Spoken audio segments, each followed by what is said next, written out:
नमस्कार.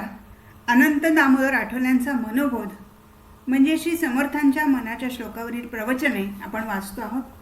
आज आपण 36 ते 38 हे श्लोक प्रवचनासाठी घेणार आहोत. 36वा श्लोक.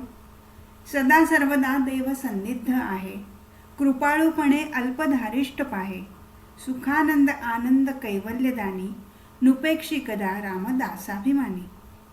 परमेश्वराचे स्वरूप हे भक्ताकरता सगुण साकार होत असले तरी वस्तुतः ते सर्व व्यापक आहे.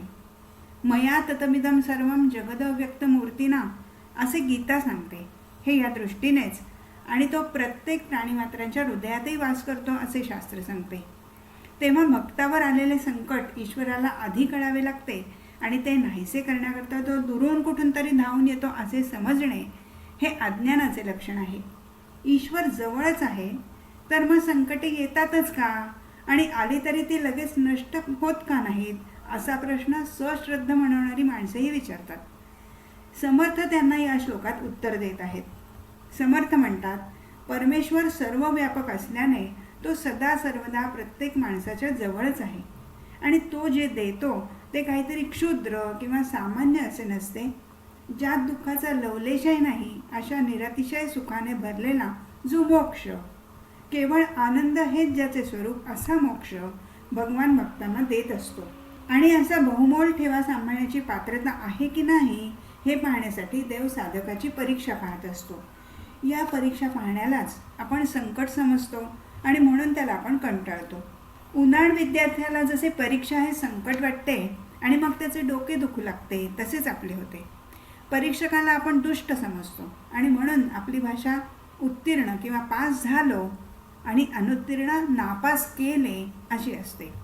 आपणच स्थानकावर उशिरा गेलो असे म्हणत नाही, गाडी चुकली असे म्हणतो. दोष आपला नाही परिस्थितीचा आहे असे मानणे आपल्या सोयीचे असते.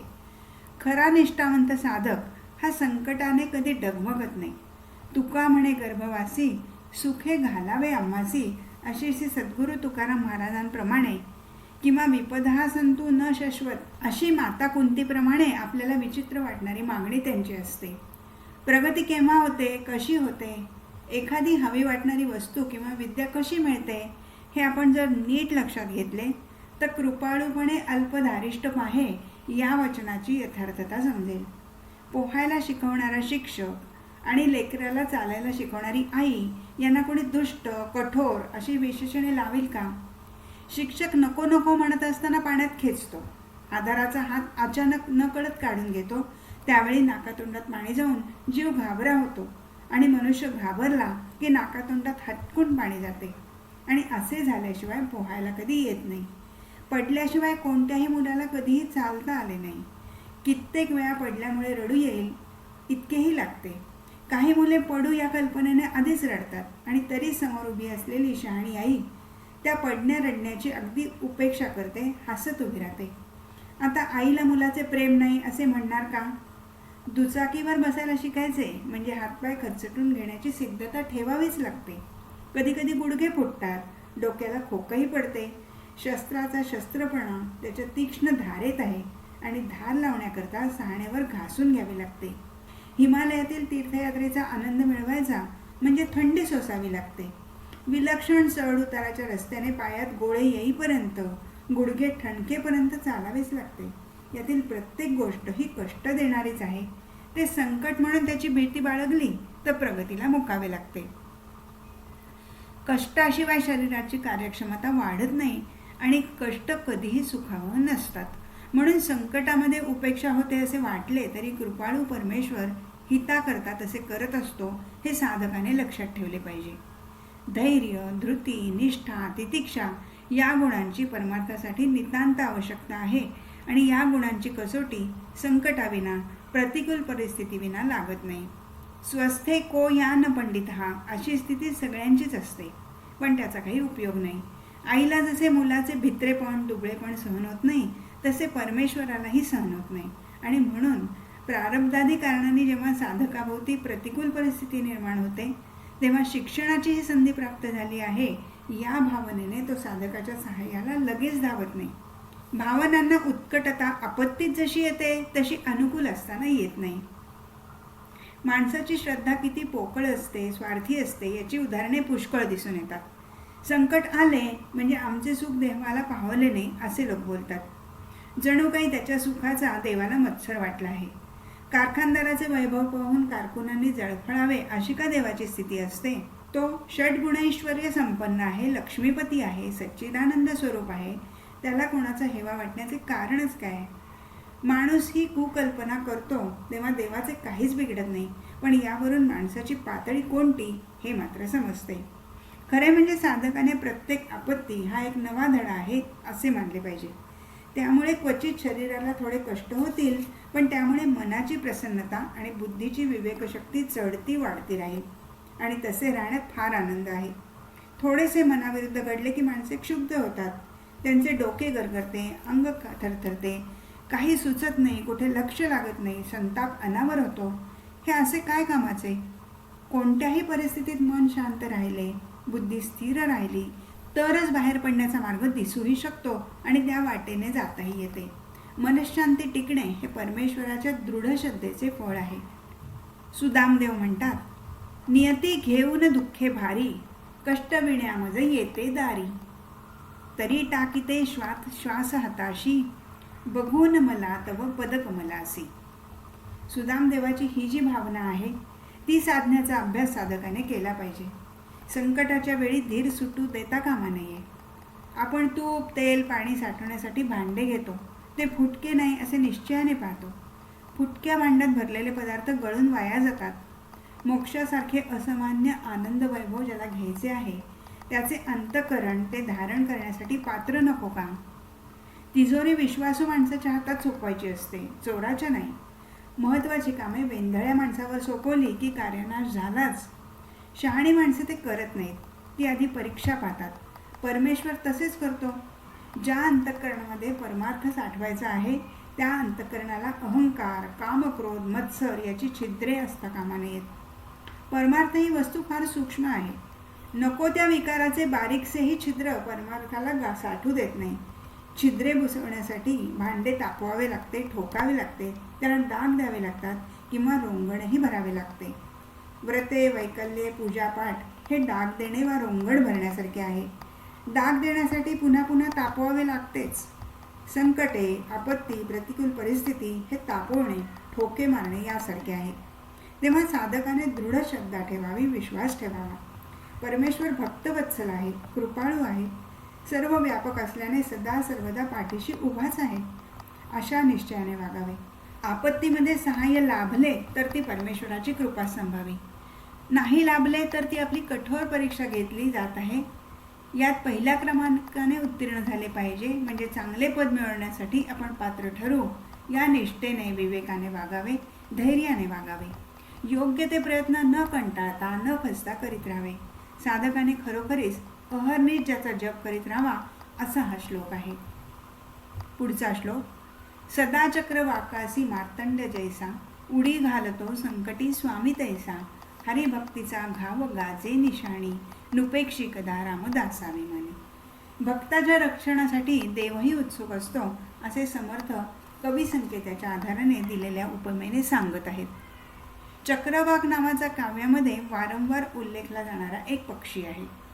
पाण्याच्या आश्रयाने राहणारा हा पक्षी रात्रीच्या वेळी भेटीसाठी चक्रवाकीला उत्कंठेने साद घालतो. पलीकडच्या तीराहून ती प्रियकराच्या भेटीसाठी या तीरावर येते. तोवर मिलनासाठी आतुर झालेला चक्रवाक झेप घेऊन त्या तीरावर गेलेला असतो. प्रत्येक वेळी उभयतांचे असेच होते. उत्कट प्रेमाच्या ओढीने भेटीसाठी थोडा वेळ वाट पाहावी एवढा धीड कोणालाच नसतो. रात्रीच्या अंधारात त्यांना नीट दिसतही नाही आणि त्यामुळे रात्रभर इकडून तिकडे हेलपाटे घालूनही दोघांची भेट घडत नाही. प्रत्येक वेळी वाढत्या विरह दुःखाने ते चक्रवाक युगुल आर्त आक्रंदन करीत राहते. तेवढ्यात सूर्योदय होतो आणि त्या सूर्याच्या कोमल सुवर्ण किरणांच्या प्रकाशात परस्परांचे मधुर मिलन होते, दुःख नाहीसे होते आणि आनंद उसळतो. या कवी संकेतातील सूर्य उगवणे आणि दुःख दूर होणे ही घटना तेवढी स्वीकारून समर्थ म्हणतात, चक्रवाकाला सुख देण्यासाठी सूर्याने धावून यावे तसा संकटाने गांजलेल्या भक्ताच्या रक्षणासाठी परमेश्वर धावून येतो. कारण परमेश्वर हा जीवाचा स्वामी आहे, रक्षक आहे, पालक आहे. भक्ताच्या रक्षणासाठी धावून येणे हे त्याचे कर्तव्य आहे, त्याचे वरील हे दायित्व आहे. पुराण कथामधून, इतिहासातून आणि संतांच्या जीवनातून या प्रकारची उदाहरणे कितीतरी आहेत. गजेंद्र मोक्ष ही पुराण कथा, द्रौपदीच्या रक्षणाचा भारतातील प्रसंग, संत सकू, जनाबाई, दामाजी पंतांची साध्वी पत्नी यांच्या हाकेसरशी परमेश्वराने धावून येणे, या सर्व कथा साधकाला आश्वासन देणारे आहेत. पण त्यासाठी साधकाने काय करावे याचे उत्तर समर्थ निराळ्या प्रकाराने हरिभक्तीचा घाव गाजे निशाणे या चरणामध्ये देत आहेत. परमेश्वर उपेक्षा करत नाही हे खरे, पण तो आपल्या भक्ताची उपेक्षा करत नाही आणि भक्त होण्यासाठी भक्ती केली पाहिजे, तोच आदेश समर्थ या चरणातून देत आहेत. तात्पर्य एकच असले तरी या ओळीचा अर्थ 3 प्रकारांनी लावणे शक्य आहे. निशाण शब्दाचे 3 अर्थ आहेत. 1. नगाऱ्यासारखे वाद्य. 2. ध्वज, पताका किंवा झेंडा. 3. लक्ष. हे 3ही अर्थ घेऊन हा चरण लावता येईल. नगारा वाजवावा त्याप्रमाणे हरिभक्ती उद्घोषाने करावी. कोणाची भीडभाड किंवा संकोच या कामी नसावा. लावणी, मृदंग, श्रुती, टाळ, घोषही वारकरी संप्रदायामध्ये रूढ असलेली पद्धती समर्थ विचारांशी सहमत अशीच आहे. यात एक प्रकारची सामुदायिकताही आहे. मन रमते, गोडी लागते, भाव वाढवण्यासाठी सहाय्य होते. लयबद्ध टाळ वाजू लागले, मृदंग ठेक्यात खणखणू लागला आणि नामाचा सुस्वर गजर होऊ लागला की एरवी फारशी धार्मिक कृत्य न करणारे लोकही भारावून जातात, रोमांचित होतात. त्यांचेही डोळे आनंदाश्रूंनी भरून जातात. अंतःकरणाच्या तळाशी कुठेतरी पडून राहिलेली श्रद्धा फुंकरीच्या वाऱ्याने स्फुल्लिंग चेतावा तशी व्यक्त होते. भक्तिमार्गातील ही एक आवश्यक प्रक्रिया आहे.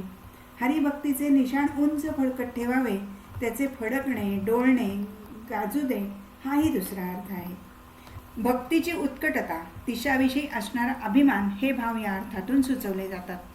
साधकाला हरिभक्तीचे भूषण अभिमानाने मिरवता आले पाहिजे आणि भक्तीची पातळी नेहमीच राखली पाहिजे, हेही यावरून समजून घ्यावे.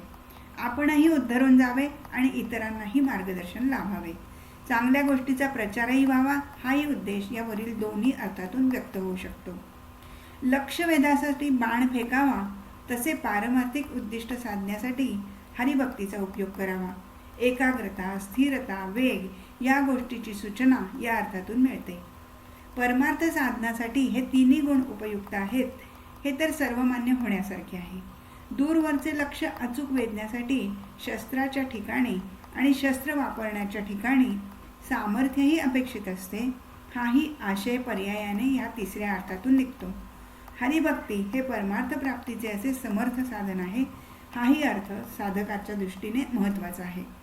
संकटाचा परिहार व्हावा, सुख लाभावे म्हणून समर्थ हा उपदेश करत आहेत.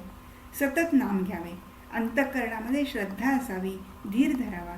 परमेश्वर भक्तवत्सल आहे, तो उपेक्षा करत नाही असा विश्वास बाळगावा.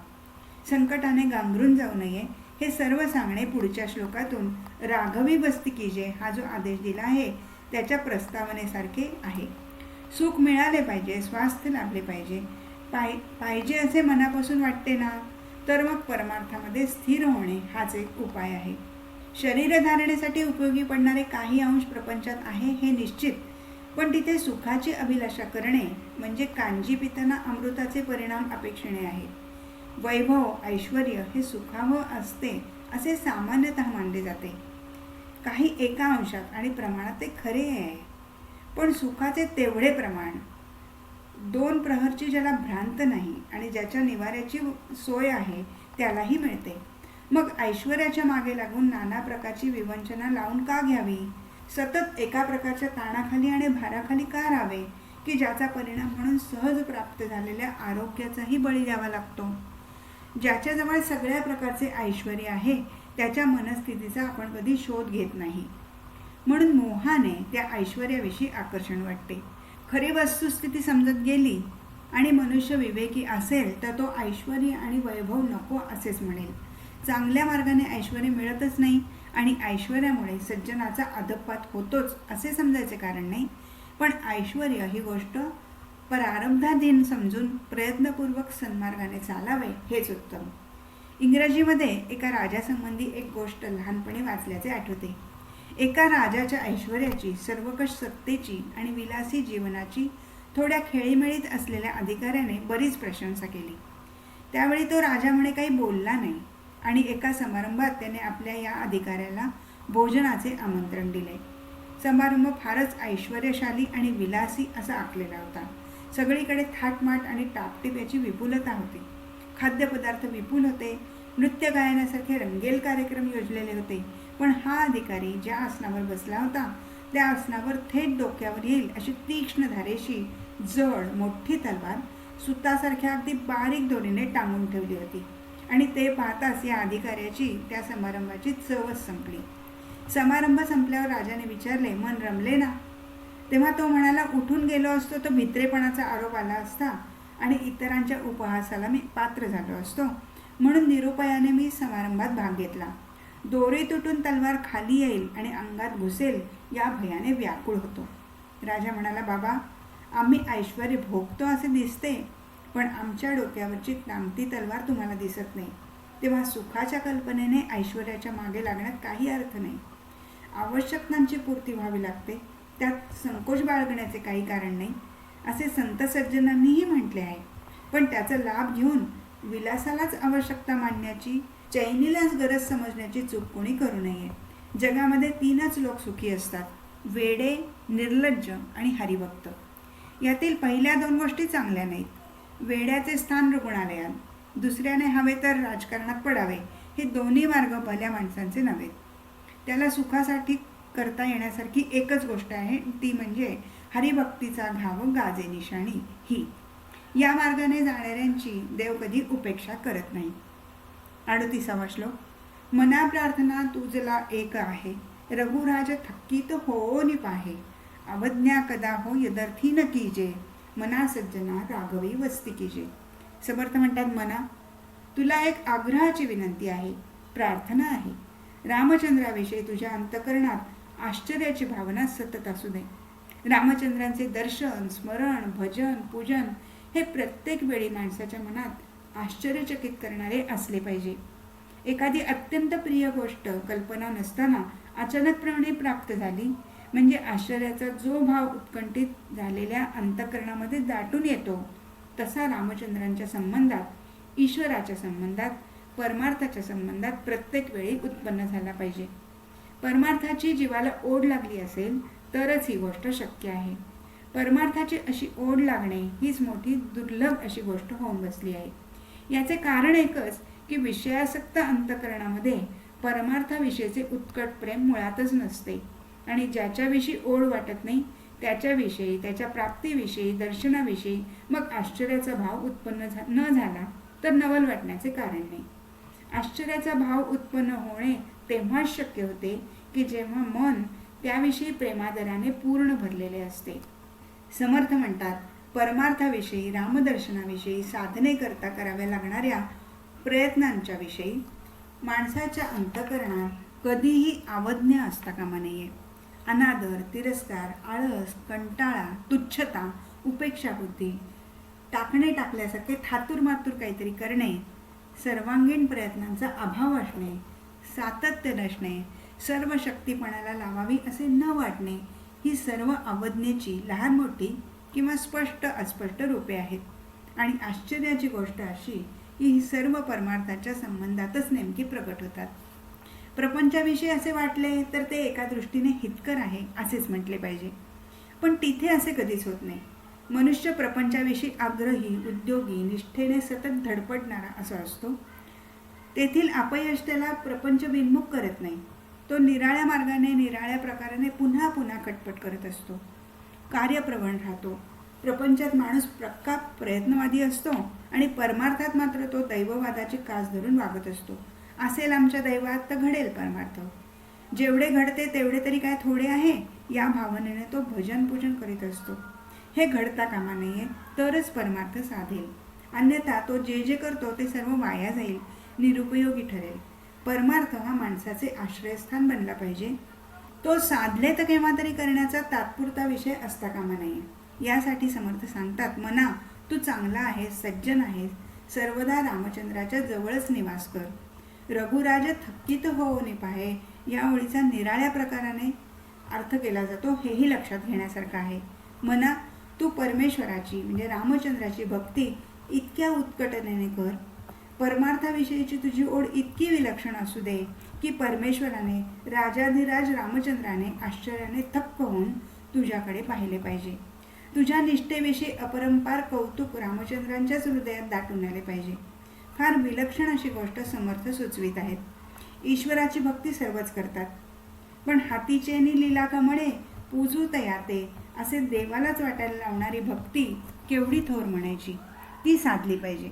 आता देवालाच भक्ताची ओढ लागते. कबीराचा एक दोहा मोठा बोधप्रद आहे. महात्मा कबीर म्हणतात, मनुवा मेरा मरी गयो दुर्बल भयो शरीर, पीछे पीछे हरी फिरे कहत कबीर कबीर. आता ईश्वरच कबीराच्या मागे लागतो आहे. तो म्हणतोय, अरे कबीर थांब रे, मला सोडू नकोस, माझ्यापासून दूर जाऊ नकोस, एकदा तरी मला भेट. भक्तीची ही अवस्था किती श्रेष्ठ आहे, किती आकर्षक आहे. पण ही स्थिती केव्हा प्राप्त झाली ते कबीर पहिल्या ओळीत सांगत आहेत. माझे मन अमन झाले आहे. त्याने कामक्रोधादी षडविकार सोडले आहेत.